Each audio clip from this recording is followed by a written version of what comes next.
Hello student, welcome back to my YouTube channel Mishra biology by Mishra sir. बच्चों, आज हम मानव जनन तंत्र के फीमेल जेनाइटल सिस्टम के बाह्य जननांग के बारे में अध्ययन करेंगे। बाह्य जननांग स्त्रियों में, इसमें बाह्य जननांग को हम भग भी कहते हैं, वल्वा। अगर बाह्य जननांग वल्वा की संरचना का अध्ययन करें तो बाह्य स्त्रियों के बाह्य जननांग में सबसे ऊपर की ओर वसीय ऊतकों का यहाँ पर जमाव होता है, वसीय का फैटी टिश्यू। और ये फैटी टिश्यू जो होते हैं ये इसके ऊपर किशोरावस्था में, जब ये कि 13 वर्ष की आयु में यहाँ पर रोम निकलने लगते हैं, तो ये वसीय ऊतकों का भाग जो फूल करके गद्दी नुमा आकार ले लेता है, इसको हम क्या कहते हैं, जघन उत्थान कहते हैं। ये इसका डेवलपमेंट जो होता है किशोरियों में 13 वर्ष की आयु में अत्यधिक हो जाता है।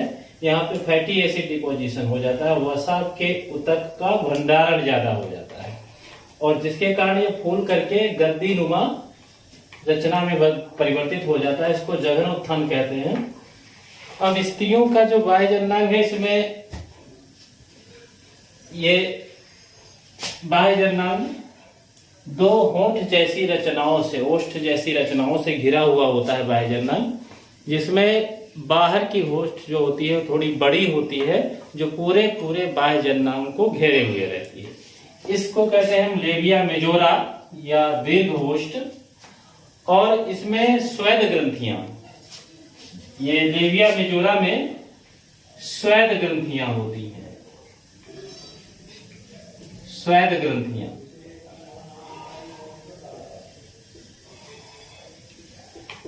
स्वेद ग्रंथियां होती हैं, और साथ ही साथ इसमें तैलीय ग्रंथियां भी पाई जाती हैं। तैलीय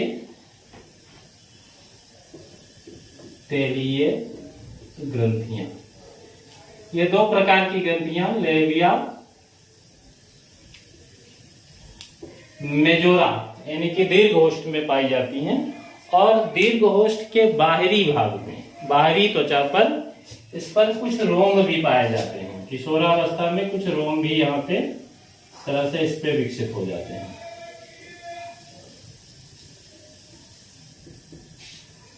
अब दीर्घ होस्ट के ठीक नीचे का हिस्सा जो होता है, ये दीर्घ होस्ट के ठीक नीचे का हिस्सा कहलाता है लघु होस्ट, जो अंदर की ओर होता है। इस पे स्वेद ग्रंथियां नहीं होती हैं, केवल तैलीय ग्रंथियां होती हैं, और एक प्रकार के तैलीय पदार्थ का स्राव करती हैं। ये आपका जो है, ये है लेबिया मिनोरा, यानी कि लघु होस्ट, लेबिया मिनोरा। अब ये लघु होस्ट के ऊपर यहाँ पर एक पिंड जैसी, इस तरह से दोनों जहां जुड़ती हैं उस ज्वाइंट पर एक लंबा बेलनाकार रचना पाई जाती है। लंबी छोटी सी बेलनाकार रचना पाई जाती है, जिसको हम कहते हैं भग शिश्न। ये कहलाती है, यहाँ पे ये कहलाएगी भग शिश्न।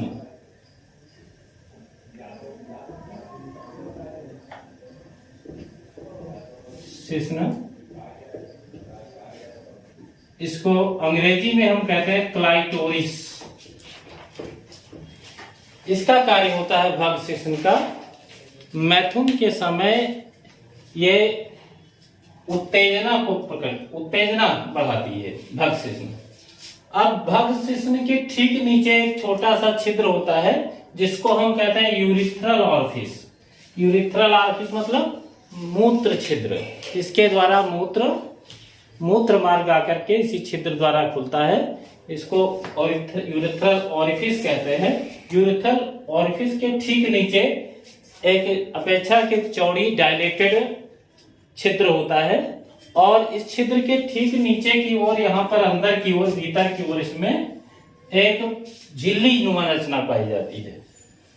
तो इस छिद्र को हम वेजाइनल ऑरिफिस या यौन छिद्र कहते हैं। और इसके ऊपर जो ये रचना पाई जाती है, इसके अंदर की जो झिल्ली पाई जाती है यूरिथ्रल ऑरिफिस के अंदर के, इसको कहते हैं हाइमन लेयर या कौमारी झिल्ली। ये इसके अंदर थोड़ा अंदर होती है हाइमेन लेयर, जो बाद में हाइमेन लेयर जो है रप्चर कर जाती है, फट जाती है, ये कब मैथुन के समय। तो इसके ठीक नीचे, मतलब ये तो बाह्य जननांग हो गया, और बाह्य जननांग के ठीक नीचे एक छोटा सा छिद्र होता है जिसको हम गुदा द्वार कहते हैं। इस गुदा द्वार के द्वारा मल का विसर्जन होता है, यानी मल त्याग पाचन के बाद मल का भंडारण होता है मलाशय में, जो कि बड़ी आंतिका अंतिम भाग है उसमें भंडारण होता है, और वहां से निकल करके मल ये गुदा द्वार द्वारा, यानी कि एनल कोड द्वारा, एनस द्वारा, इसको आप एनस भी कह सकते हो, एनस के द्वारा ये मल जो है बाहर विसर्जित कर दिया जाता है, त्याग दिया जाता है। तो ये हो गया स्ट्रक्चर ऑफ उल्वा, यानी कि स्त्री के बाह्य जननांग का चित्र। अब स्त्री के बाह्य जननांग से संबंधित कुछ सहायक जननांग भी होते हैं, मतलब स्त्रियों के जननांग से संबंधित कुछ सहायक जननांग होते हैं, और इन सहायक जननांगों में एक आता है अस्तन ग्रंथि, मेमरी ग्लैंड। अस्तन ग्रंथि, मेमरी ग्लैंड, इसको लिखते हैं हम मेमोरी ग्लैंड्स, ग्लैंड। ये जो ममा शब्द बना है इसी मेमोरी ग्लैंड से बना है, मतलब जो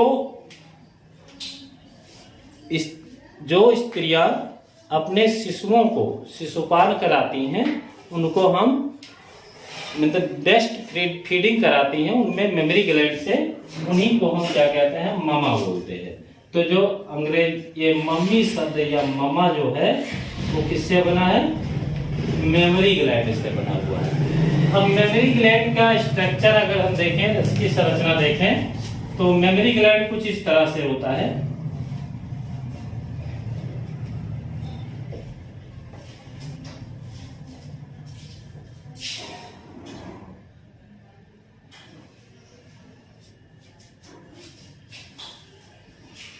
ये इस तरह से होता है।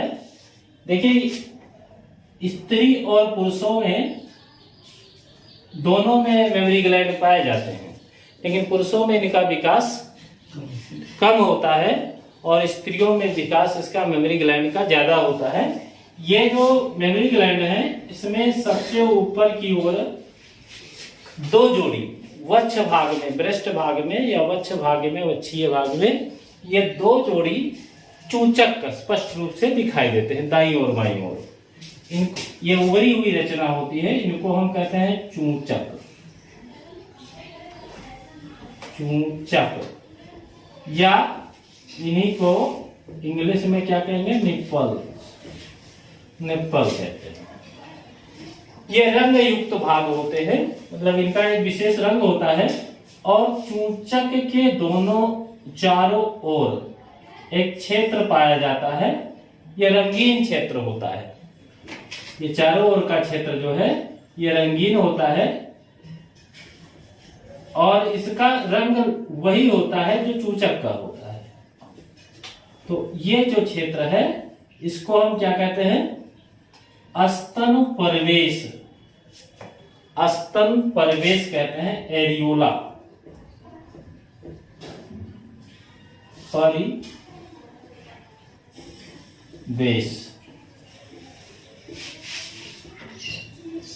एरियोला। अब स्त्रियों में जो स्तन ग्रंथियां हैं उनमें वसा का जमाव हो जाता है, फैटी एसिड डिपोजिशन हो जाता है, वसीय ऊतक, वसा ऊतक जिसको हम एडिपोज ऊतक भी कहते हैं, या इनको वसा डिपो भी कहते हैं।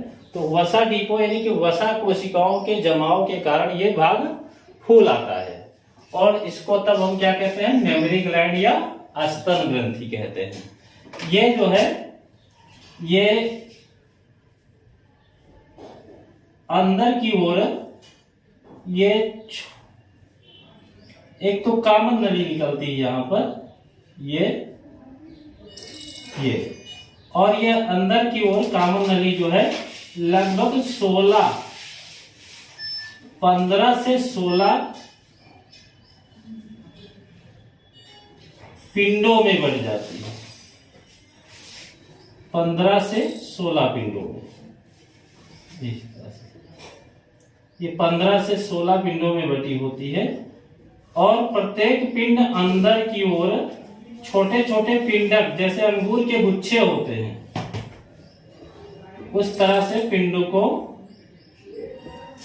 में बदल जाते हैं। ये पिंडक, प्रत्येक पिंड अंदर की ओर जाकर के छोटे छोटे पिंडकों में या अंगूर के गुच्छों की भांति की रचना में परिवर्तित हो जाते हैं। तो जब ये परिवर्तित होते हैं, इन्हीं को हम क्या कहते हैं, दुग्ध ग्रंथि कहते हैं। ये पिंडक जो है, ये पिंड है 16, इसकी संख्या होती है 15 से अब होती है। ये पिंडक है, पिंड है। और पिंड जो है ये आगे चल के पिंडक में बदल जाते हैं। अंगूर के गुच्छे की भांति ये पिंडक होते हैं, पिंडक। इनको कूपिका भी कहते हैं, पिंडक को, या कूपिका। और ये कूपिका जो है, इन्हीं को हम आल्वियोली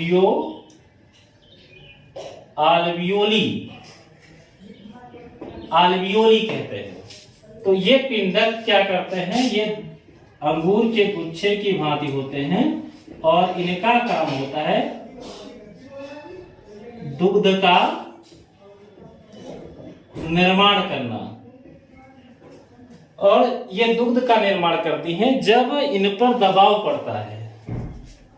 तो दबाव पड़ने के साथ साथ ये क्या करती हैं कि इनमें भरा हुआ जो मिल्क है, दुग्ध है, ये इनमें आ जाता है पिंडों में, पिंड में आ जाता है। और पिंड से एक सह नली निकलती है, जिसको हम कहते हैं दुग्ध नाल। ये क्या कहते हैं, दुग्ध नाल,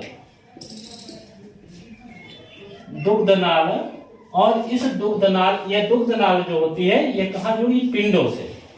और पिंड किससे जुड़े हैं, पिंडक से, यानी कि अल्वियोली से जुड़े हुए हैं। और अल्वियोली में पाई जाती हैं कई छोटे छोटे चैम्बर होते हैं, जिनको हम दुग्ध ग्रंथियां कहते हैं। इसमें ग्रंथियां होती हैं जिनसे दुग्ध का स्राव होता है। तो ये जो अल्वियोली या कूपिकाओं द्वारा स्रावित दुग्ध है, ये दबाव पड़ने पर कहाँ आ जाता है, पिंडकों में। और पिंडक दुग्धनाल से जुड़े होते हैं। और ये प्रत्येक दुग्धनाल जो है शिखर पर, चूंचक के शिखर पर आकर खुलती है, जहां से दुग्ध का स्राव होता है।